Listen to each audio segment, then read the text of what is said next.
सभाको 165 सीटका लागि 2452 र प्रदेश सभातर्फ 330 निर्वाचन क्षेत्रमा 3326 को उम्मेद्वारी दर्ता महिला उम्मेद्वारको संख्या उल्लेख्य रहेन। मुलुक 10औं पटक संसदीय निर्वाचनको अभ्यासमा होमिँदै मताधिकार प्रयोगमा नागरिकको चासो बढ्दो, व्यवस्था परिवर्तन भए पनि अवस्था परिवर्तन नभएकोमा दुखी। अमेरिकाको प्रतिबद्धका कारण इरानी नागरिकको जीविकोपार्जन, रोजगारी र स्वास्थ्यमा गम्भीर असर परेको इरानको आरोप। र 9औं राष्ट्रिय खेलकुद अन्तर्गत महिला क्रिकेट प्रतियोगितामा मध्य प्रदेश र बागमती प्रदेशको विजयी शुरूआत।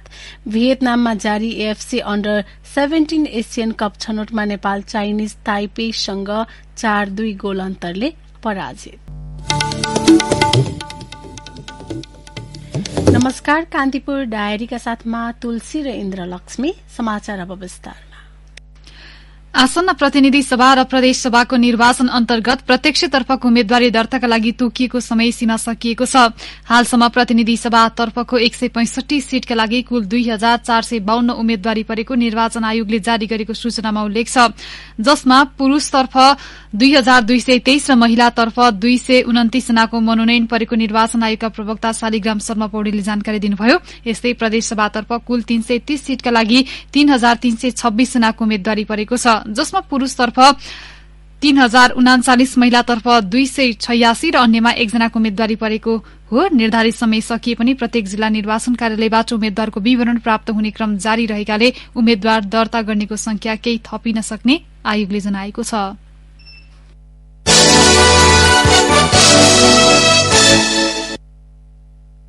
प्रतिनिधि सभा तथा प्रदेश सभाको निर्वाचन अन्तर्गत प्रत्यक्षतर्फको उम्मेद्वारी दर्ता गर्ने निर्वाचन आयोगको कार्यतालिका अनुसार आज राजनीतिक दलले उम्मेद्वारी दर्ता गराएका छन्। राजनीतिक दल तथा स्वतन्त्र उम्मेद्वारले निर्धारित समयमा आवश्यक कागजपत्र सहित उपस्थित भएर मनोनयन दर्ता गराएका हुन्। प्रतिनिधि सभाको 165 तथा प्रदेश सभाको 330 निर्वाचन क्षेत्रका लागि आज उम्मेद्वारी दर्ता भएको हो। उम्मेद्वारी दर्ता गराउनेमा प्राय पुरानै अनुहार दोहोरिएका छन्। निकै थोरै नयाँ अनुहारलाई मात्रै दलहरूले चुनावी मैदानमा उतारेका छन्। प्रधानमन्त्री एवं कंग्रेसका सभापति शेरबहादुर देउवाले डडेलधुराबाट प्रतिनिधि सभा सदस्यका लागि मनोनयन दर्ता गराउनु भएको छ। देउवा 7औं पटक डडेलधुराबाट निर्वाचनमा प्रतिस्पर्धा गर्न लाग्नु भएको हो। त्यस्तै नेकपा एमालेका अध्यक्ष केपी शर्मा ओलीले झापा 5 बाट प्रतिनिधि सभा सदस्यमा मनोनयन दर्ता गराउनु भएको छ। ओलीले आज मुख्य निर्वाचन अधिकृतको कार्यालयमा गएर मनोनयन दर्ता गराउनु भएको हो। ओली 2074 को प्रतिनिधि सभा निर्वाचनमा पनि झापा 5 बाट निर्वाचित हुनुभएको थियो। उता नेकपा माओवादी केन्द्रका अध्यक्ष पुष्पकमल दाहालले गोर्खा निर्वाचन क्षेत्र नम्बर 2 बाट उम्मेद्वारी दर्ता गराउनु भएको छ। यसअघि चितवन 3 बाट उम्मेद्वारी दिने चर्चा भए पनि दाहाल अन्तिम समयमा गोर्खाबाट उम्मेद्वारी दर्ता गराउन पुग्नु भएको हो। त्यस्तै एमालेका वरिष्ठ उपाध्यक्ष ईश्वर पोखरेलले काठमाडौँ निर्वाचन क्षेत्र नम्बर 5 बाट प्रतिनिधि सभा सदस्यका लागि उम्मेद्वारी दिनुभएको छ। एमालेकै अर्का उपाध्यक्ष विष्णु पौडेल रूपन्देही क्षेत्र नम्बर 2 बाट उम्मेद्वार बन्नु भएको छ। यससँगै पौडेल रूपन्देहीबाट चौथो पटक चुनाव लड्दै हुनुहुन्छ भने संसदीय चुनावमा उहाँको यो 5औं उम्मेद्वारी हो। नेपाली कांग्रेसका नेता रामचन्द्र पौडेलले तनहुँ निर्वाचन क्षेत्र नम्बर 1 बाट उम्मेद्वारी दिनुभएको छ। कांग्रेस महामन्त्री गगन कुमार थापाले काठमाडौँ क्षेत्र नम्बर 4 बाट उम्मेद्वारी दर्ता गराउनु भएको छ। 2070 र 74 मा पनि थापा सोही क्षेत्रबाट निर्वाचित हुनुभएको थियो। अर्का महामन्त्री विश्वप्रकाश शर्माले झापा 1 बाट प्रतिनिधि सभा सदस्यमा मनोनयन दर्ता गराउनु भएको छ। यता राष्ट्रिय प्रजातन्त्र पार्टी नेपालका केन्द्रीय अध्यक्ष कमल थापाले मकवानपुर क्षेत्र नम्बर 1 बाट प्रतिनिधि सभाको उम्मेद्वार बन्नु भएको छ। थापा एमालेको सूर्य चुनाव चिन्ह लिएर चुनावी मैदानमा उत्रन लाग्नु भएको हो। यस्तै नेपाली कांग्रेसका नेता शेखर कोइरालाले मोरङको निर्वाचन क्षेत्र नम्बर 6 बाट प्रतिनिधि सभा सदस्यका लागि उम्मेद्वारी दिनुभएको छ। कोइरालाले एमालेका लालबाबु पण्डितसँग प्रतिस्पर्धा गर्नुहुनेछ।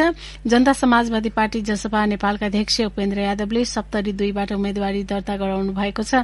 जनमत पार्टीका अध्यक्ष डाक्टर सीके रावतले पनि सोही क्षेत्रबाट आफ्नो उम्मेद्वारी दर्ता गराउनु भएको छ। यस्तै राष्ट्रिय स्वतन्त्र पार्टीका अध्यक्ष रवि लामिछानेले चितवन निर्वाचन क्षेत्र नम्बर 2 बाट प्रतिनिधि सभा सदस्यका लागि मनोनयन दर्ता गराउनु भएको छ। यसअघि रवि चितवन 3बाट उठ्ने चर्चा थियो। यस्तै मक्सिर 4 मा हुने प्रतिनिधि सभा र प्रदेशसभा सदस्य निर्वाचनका लागि वर्तमान मन्त्री परिषदका 16 जना मन्त्रीहरू चुनावी मैदानमा उभिएका छन्। प्रधानमन्त्री सहित कांग्रेसका 7, नेकपा माओवादी केन्द्रका 4 र नेकपा एकीकृत समाजवादीका 3 गरी 14 जना मन्त्रीहरूले सत्ता गठबन्धनबाट उम्मेद्वारी दिएका छन् भने जनता समाजवादी पार्टीका 2 जना मन्त्रीहरू विपक्षी गठबन्धनबाट उम्मेद्वार बनेका छन्। सत्ता गठबन्धनमा भागबण्डा नमिलेपछि जनता समाजवादी पार्टीले भने नेकपा एमालेसँग चुनावी तालमेल गरेको हो। 8 जना मन्त्रीहरू भने प्रत्यक्षतर्फ उम्मेद्वार छैनन्। प्रधानमन्त्री एवं नेपाली कांग्रेसका सभापति शेरबहादुर देउवाले डडेलधुराबाट वारेसनामा मार्फत उम्मेद्वारी दर्ता गराउनु भएको हो। उहाँले श्रीमती आरजु राणा देउवा मार्फत उम्मेद्वारी दर्ता गराउनु भएको हो। गृहमन्त्री बालकृष्ण खाले रूपन्देही 3बाट उम्मेद्वारी दिनुभएको छ। सरकारका प्रवक्ता एवं संचार तथा सूचना प्रविधि मन्त्री ज्ञानेन्द्र बहादुर कार्कीले सुनसरी 4बाट मनोनयन दर्ता गराउनु भएको छ। ऊर्जा जलस्रोत तथा सिंचाई मन्त्री पम्पा भूषालले ललितपुर 3मा, अर्थमन्त्री जनार्दन शर्माले रुकुम पश्चिमबाट, खानेपानी मन्त्री उमाकान्त चौधरीले 12-1, परराष्ट्र मन्त्री नारायण खड्काले उदयपुर 1, उद्योग मन्त्री दिलेन्द्र प्रसाद बडुले दार्चुला र शिक्षा विज्ञान तथा प्रविधि मन्त्री देवेन्द्र पौडेलले बागलुङ 2बाट उम्मेद्वारी दिनुभएको छ। त्यस्तै युवा तथा खेलकुद मन्त्री महेश्वरजङ गहतराजले बाँकी 1, संस्कृति पर्यटन तथा नागरिक उड्डयन मन्त्री जीवनराम श्रेष्ठले काठमाडौँ क्षेत्र नम्बर 8, शहरी विकास मन्त्री मेटमणि चौधरीले दाङ क्षेत्र नम्बर 1 र श्रम रोजगार तथा सामाजिक सुरक्षा मन्त्री शेरबहादुर कुँवरले अछाम क्षेत्र नम्बर 1बाट उम्मेद्वारी दिनुभएको छ। प्रधानमन्त्री तथा मन्त्री परिषद कार्यालयका राज्य मन्त्री उमेश श्रेष्ठले चितवन क्षेत्र नम्बर 2बाट प्रतिनिधि सभा सदस्यका लागि उम्मेद्वारी दिनुभएको छ। जसपाका नेताहरू भौतिक पूर्वाधार तथा यातायात मन्त्री मोहम्मद इस्तियाक राईले बाँके क्षेत्र नम्बर 2 र वन तथा वातावरण मन्त्री प्रदीप यादवले पर्सा क्षेत्र नम्बर 1मा विपक्षी गठबन्धनबाट उम्मेद्वारी दिनुभएको हो। दलहरूले उत्साहका साथ प्रतिनिधि र प्रदेश सभा निर्वाचनका लागि मनोनयन दर्ता गराए पनि महिला सहभागिता भने उत्साहप्रद देखिएको छैन। निर्वाचन आयोगले उपलब्ध गराएको पछिल्लो तथ्याङ्क अनुसार महिला उम्मेद्वार मुस्किलले 10% मात्र पुगेको देखिन्छ। प्रतिनिधि सभातर्फ 229 र प्रदेश सभातर्फ 286 जनाको मात्र उम्मेद्वारी परेको छ।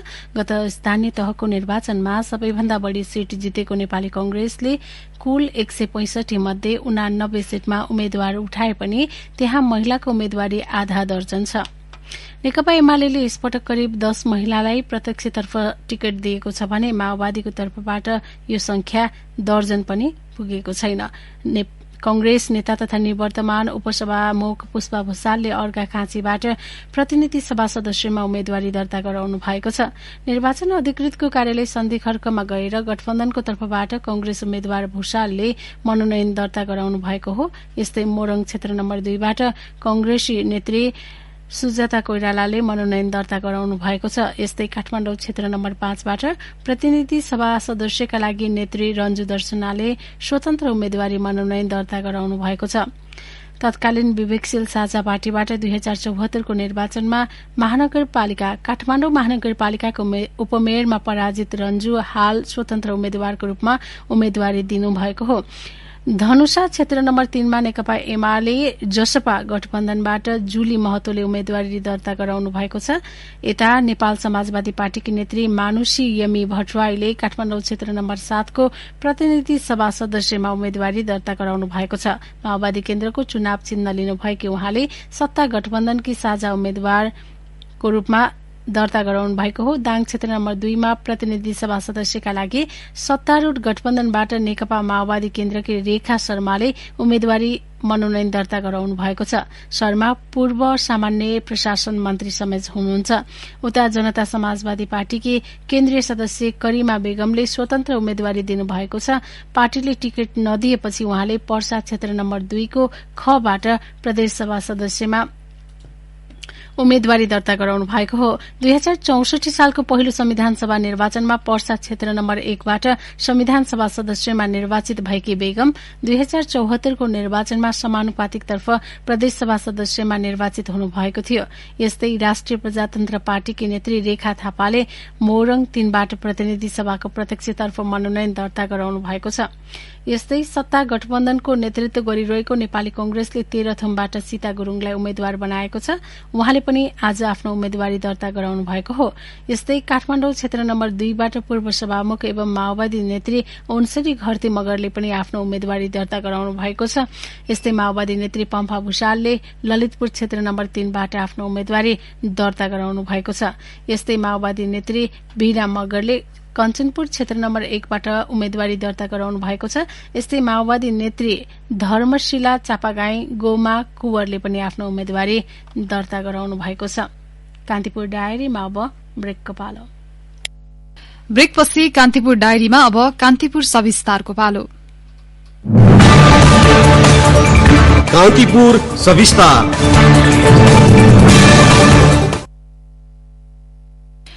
आगामी मक्सिरमा हुने प्रतिनिधि सभा र प्रदेश सभा निर्वाचन मुलुकमा हुने 10औं संसदीय चुनाव हो। 2015 सालमा भएको पहिलो संसदीय निर्वाचन यताका आम चुनाव हेर्ने हो भने मुलुक अनेकन व्यवस्था परिवर्तनको साक्षी बनिसकेको छ। पहिलो संसददेखि निर्दलीय पञ्चायत हुँदै गणतान्त्रिक तथा संघीय संसदसम्म आइपुग्दा विभिन्न व्यवस्था र प्रणाली अन्तर्गत व्यवस्थापिकाका लागि 9 वटा निर्वाचन भइसकेका छन्।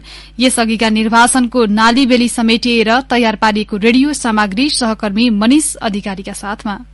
नेपालमा प्रजातान्त्रिक पद्धतिको निर्वाचन प्रयोग हुनुपूर्वक परम्परागत ढंगले नेतृत्व छनौट गर्ने प्रणाली प्रचलनमा थियो। कतिपय अवस्थामा त शासकहरूले निर्दिष्ट गरे बमोजिम नै नेतृत्व छनौट हुन्थ्यो। नेपालको सन्दर्भमा कुरा गर्नुपर्दा 2004 साल जेठमा भएको स्थानीय निकाय अन्तर्गत काठमाडौँ म्युनिसिपालिटीको निर्वाचन नै पहिलो हो। काठमाडौँ म्युनिसिपालिटीको निर्वाचन 2010 सालमा पनि भयो, तर विधायिकाको निर्वाचन भने 2015 सालको आम निर्वाचनदेखि मात्र नेपालमा भित्रिएको हो। त्यसो त 15 साल भन्दा अगाडि नै निर्वाचनको प्रक्रिया नेपालमा प्रयोगमा आए तापनि संविधान सम्मत निर्वाचन प्रणाली 15 सालमा मात्र संसदको चुनावबाट आरम्भ भएको हो। यो संघीय निर्वाचन 2007 सालमा राजा त्रिभुवनले घोषणा गरेको संविधान सभाको निर्वाचनको सम्बन्धमा कुन एकाई संविधान सभा वा संसदको निर्वाचन भन्ने वाद विवाद हुँदै अन्त्यमा संसदको निर्वाचन भएको थियो। नेपालको पहिलो संसदीय निर्वाचन 45 दिन समय लगाएर 2015 साल फागुन 7 मा शुरू भएको थियो। प्रजातन्त्र स्थापनाको 8औं वर्षगाँठको अवसरमा चुनाव गराइएको थियो। 109 क्षेत्रका लागि भएको प्रत्यक्ष चुनावमा 700 भन्दा बढ़ी उम्मेद्वारहरू थिए। पहिलो संघीय निर्वाचनमा 21 वर्ष माथिका मतदातालाई भोट खसाल्ने व्यवस्था मिलाइएको थियो। सो निर्वाचनमा 42,43,868 मतदाताले मत खसालेको निर्वाचन आयोगले प्रकाशित गरेको नेपालको निर्वाचन इतिहास पुस्तिकामा उल्लेख छ।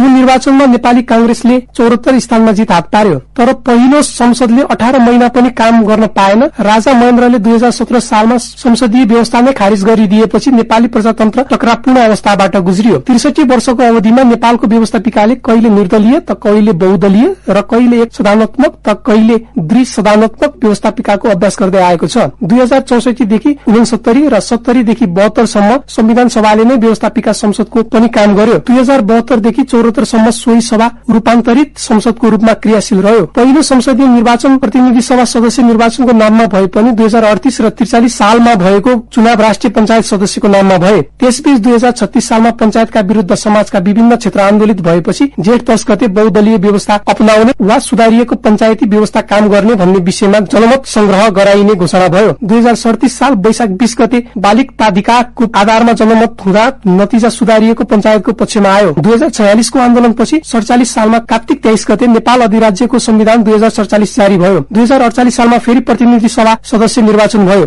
205 निर्वाचन क्षेत्रमा भएको चुनावमा 65% मत खसेको थियो। नेपाली कांग्रेसले 110 सीटमा जित हात पार्दा नेकपा एमाले 69 सीट जित्यो। 2048 मा बनेको सरकारले पूरा अवधि काम गर्न सकेन। नेपाली कांग्रेस नेतृत्वको सरकार ढलेपछि राजा वीरेन्द्रले 2051 कार्तिक 29 मा प्रतिनिधि सभा निर्वाचन गराउनु भयो। सो निर्वाचनमा कांग्रेसले यसअघिको बहुमत गुमायो। एमाले 88 सीट जित्दा कांग्रेसले 83 मा मात्र विजय हासिल गर्यो। यही चुनावबाट एमाले नेता मनमोहन अधिकारी अल्पमतको सरकारको प्रधानमन्त्री बन्नु भएको थियो। 2056 सालमा भएको निर्वाचनमा कांग्रेसले फेरि बहुमत ल्यायो। 205 मध्ये 111 सीटमा कांग्रेसले जित हात पार्यो। एमाले 71 र राष्ट्रिय प्रजातन्त्र पार्टी राप्रपाले 11 सीट जित्यो। 2056 पछि मुलुकको राजनीतिले अनेकन कोल्टे फेर्यो। 2007 सालदेखि थाती रहेको संविधान सभा निर्वाचनको मुद्दा बिउजियो। 2064 चैत 28 मा मुलुकमै पहिलो पटक संविधान सभाको निर्वाचन सम्पन्न भयो। यो निर्वाचनमा 74 वटा राजनीतिक दलहरूले भाग लिए। सशस्त्र विद्रोहको बाटो छोडेर शान्तिपूर्ण राजनीतिमा सामेल भएको नेकपा माओवादीले प्रत्यक्षतर्फ 120, समानुपातिक तर्फ 100 र मनोनित 9 गरी 229 सीटमा जित हात पार्यो। कांग्रेसले प्रत्यक्षतर्फ 37, समानुपातिकमा 73 र मनोनित 5 गरी 115 सीट जित्यो। एमाले प्रत्यक्षतर्फ 33, समानुपातिकमा 70 सीट र मनोनित 5 गरी 108 सीट प्राप्त गर्यो।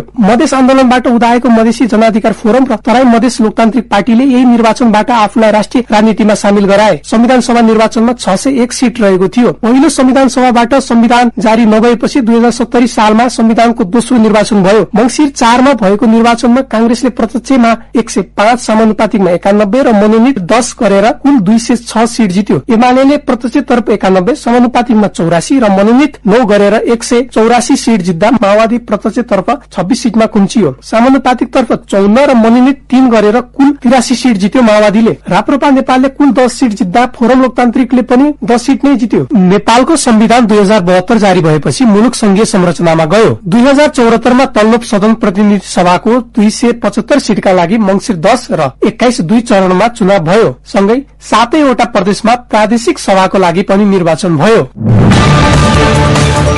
कान्तिपुर सविस्तार।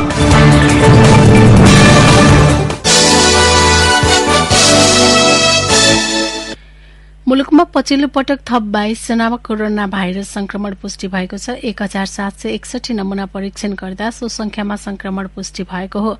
यस्तै थप 23 जना संक्रमण मुक्त भएका छन्। हाल मुलुकभर सक्रिय संक्रमितको संख्या 570 रहेको स्वास्थ्य तथा जनसंख्या मन्त्रालयले जनाएको छ।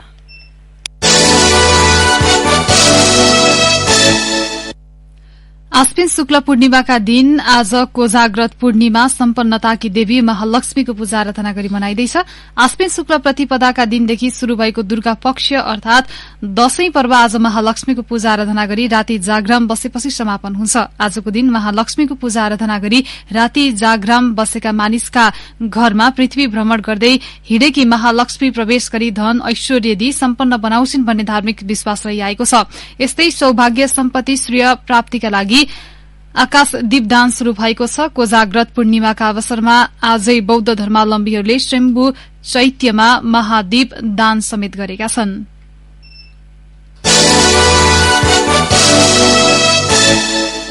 कान्तिपुर डायरीमा अब 5 थर डायरीको पालो। पाँचथर डायरीमा लक्ष्मी गौतमको नमस्कार। पाँचथरको फालेलुङ गाउँपालिका वडा नम्बर 3 र 4 को संगममा अवस्थित 3 छागे झरना यो वर्ष दशैंमा घुमफिरका लागि गन्तव्यका रूपमा स्थापित भयो। स्थानीय र प्रदेश सरकारको लगानीमा झरनाको सामुन्ने सेल्फी स्टेशन र त्यहाँसम्म पुग्न सिडी मार्ग निर्माण भएसँगै यो स्थान पर्यटकीय गन्तव्यका रूपमा स्थापित भएको हो। खोलामा एकपछि अर्को गर्दै निरन्तर 3वटा झरना रहेकाले यस स्थानलाई 3 छागे भन्न थालिएको हो। छागा रहेको खोलालाई भने खेवाथाम भन्ने गरिन्छ। हिउँद वर्षा र खडेरी कुनै पनि समय पानी नसुक्ने भएकाले यो स्थानमा पर्यटकीय सम्भावना प्रचुर रहेको स्थानीय बताउँछन्। यो वर्ष दशैंका टीकाका दिन मात्रै 1000 आन्तरिक पर्यटक यहाँ पुगेका थिए। दशैं अगाडि र टीकाको पछाडि पनि दैनिक 500 जनासम्म यहाँ आइपुग्ने गरेका छन्। आकर्षक झरनामा पुग्नेहरू फोटो भिडियो र सेल्फीमा घण्टौं भुल्ने गरेका छन्। यस स्थानमा पिउने पानी र शौचालय निर्माणसँगै सिडी मार्गलाई थप व्यवस्थित गर्न सके यहाँ आउने पर्यटकलाई सुविधा हुनका साथै अझै चहल पहल बढ्ने कालिका मावि प्राङबुङका प्रधानाध्यापक किशोर गौतमले बताए। गाउँपालिका अध्यक्ष वीर विक्रम थामसुहाङले 3 छागे सहित फालेलुङमा रहेका पर्यटकीय स्थलको विकास गर्न एकीकृत कार्यक्रम ल्याउने प्रतिबद्धता जनाएका छन्। वर्षायाममा लडेको पहिरो नपन्साउनका साथै मध्य दशैंमा पनि पानी पर्ने क्रम नरोकिँदा यो वर्ष जिल्लाका ग्रामीण सडकमा चल्ने सवारी साधनको यात्रा कष्टकर बनेको छ। त्यसबाट सबैभन्दा धेरै प्रभावित दशैं मान्न गाउँ हिँडेका तथा गाउँबाट कार्यस्थल र आफन्तलाई भेट्न फर्कदै गरेका सर्वसाधारण प्रभावित भएका छन्। फालेलुङ गाउँपालिका स्थित साबिकको प्राङबुङ 4 सिरिसे खण्डमा खसेको पहिरो नपन्साइदा त्यस क्षेत्रका नागरिकलाई शास्ति भएको स्थानीय अम्बिका नेपालले बताए। फिदिम याङनाम फालोटसँगै जिल्लाको याङवरक मिक्लाजुङ र फाल्गुनन्द गाउँपालिकाका ग्रामीण सडकमा पनि सवारी र ढुवानी साधन नचल्दा शास्ति भएको स्थानीय बताउँछन्। स्थानीय जनप्रतिनिधिहरू भने दशैंको मुखमा पनि वर्षा हुने क्रम नरोकिँदा पहिले लडेको पहिरो पन्साउन नसकिएको बताउँदै आएका छन्।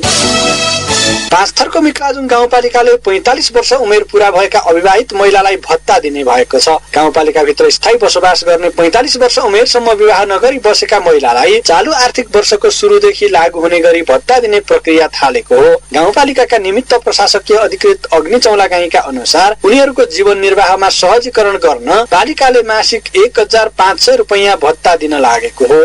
यो निर्णय कार्यान्वयनमा आएसँगै यहाँका अविवाहित महिलाले अब वार्षिक 18,000 रुपैयाँका दरले रकम पाउनेछन्। यो व्यवस्था कार्यान्वयन गर्न असार 10 गते सम्पन्न 10औं गाउँसभामा प्रस्ताव पेश भएको थियो। प्रस्ताव पारित भएसँगै अब कार्यान्वयनका चरणमा प्रवेश गरेको गाउँपालिकाले जनाएको छ।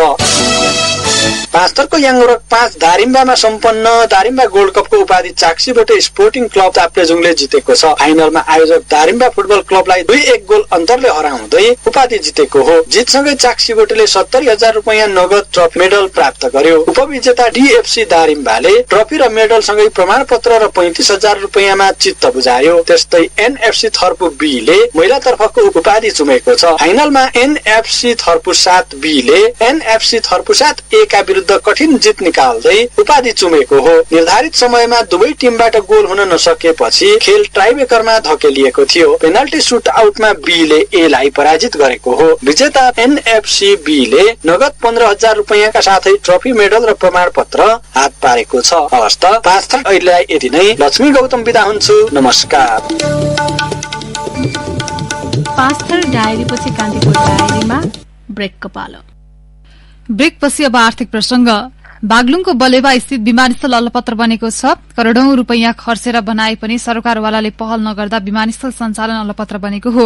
ठेकेदार कम्पनीलाई काम छिटो सक्न नियमित अनुगमन गर्ने नागरिक उड्डयन प्राधिकरण बागलुङ नगरपालिका र राजनीतिक दलका नेतृत्वले बनिसकेको विमानस्थलको सदुपयोगबारे चासो देखाएका छैनन्। गत जेठमै विमानस्थलमा जहाज अवतरण गराउने योजना भए पनि नेतृत्वको चासो नभएको, सड़क नबनेको लगायत कारणले जहाज चल्ने सम्भावना अझै नभएको बागलुङ नगरपालिका वडा नम्बर 14 अध्यक्ष चक्रबहादुर खत्रीले बताउनुभयो।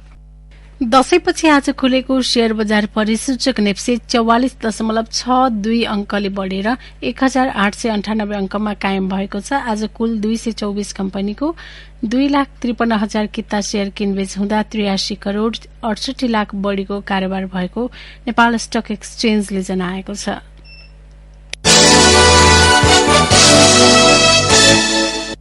अब अन्तर्राष्ट्रिय प्रसंग। अमेरिकाले लगाएको प्रतिबन्धका कारण आफ्ना नागरिकको जीविकोपार्जन, रोजगारी र स्वास्थ्यमा गम्भीर असर परेको इरानले आरोप लगाएको छ। इरानी विदेश मन्त्रालयका प्रवक्ता नासेर कनानीले अमेरिकाले लगाएको प्रतिबन्धका कारण इरानी अधिकारी मात्र नभई सर्वसाधारण समेत निशानामा परेको र यसले उनीहरूको जीविकोपार्जन, रोजगारी र स्वास्थ्यमा असर पारेको दावी गर्नुभएको हो। अमेरिकाले विभिन्न बहानामा इरान विरूद्ध प्रतिबन्धको नयाँ सूची जारी गर्दा त्यसको असर इरानी नागरिकमाथि पनि परेको कनानीलाई उद्धृत गर्दै समाचार संस्था सिन्हाले जनाएको छ। अमेरिकाको पछिल्लो पटक इरानी गृहमन्त्री, संचार मन्त्री र अन्य 5 इरानी अधिकारीलाई प्रतिबन्ध लगाएको थियो। अब खेल प्रसंग। 9औं राष्ट्रिय खेलकुद अन्तर्गत महिला क्रिकेट प्रतियोगितामा मध्य प्रदेश र बागमती प्रदेशले विजयी शुरूआत गरेका छन्। पोखरा रंगशालामा आज भएको उद्घाटन खेलमा मधेसले आयोजक गण्डकी प्रदेशलाई हराएको हो। अर्को खेलमा बागमतीले सुदूरपश्चिममाथि जित हासिल गर्यो। उद्घाटन खेलमा मधेसले गण्डकी प्रदेशलाई 40 रनको फराकिलो अन्तरले पराजित गर्यो। मध्य प्रदेशले दिएको 78 रनको लक्ष्य पछ्याएको आयोजक गण्डकी प्रदेश 19 ओभर 37 रनमै अल आउट भयो। गण्डकी प्रदेशका लागि शिला छेत्रीले जोडेको रन नै सर्वाधिक बनेको थियो। आजै भएको अर्को खेलमा अस्मिता खरेल र कञ्चन श्रेष्ठको उत्कृष्ट साझेदारीमा बागमती प्रदेशले सुदूरपश्चिमलाई 8 विकेटले पराजित गरेको छ। सुदूरपश्चिमले दिएको 72 रनको लक्ष्य बागमतीले 13.1 ओभरमा 2 विकेटको क्षतिमा भेट्टाएको हो।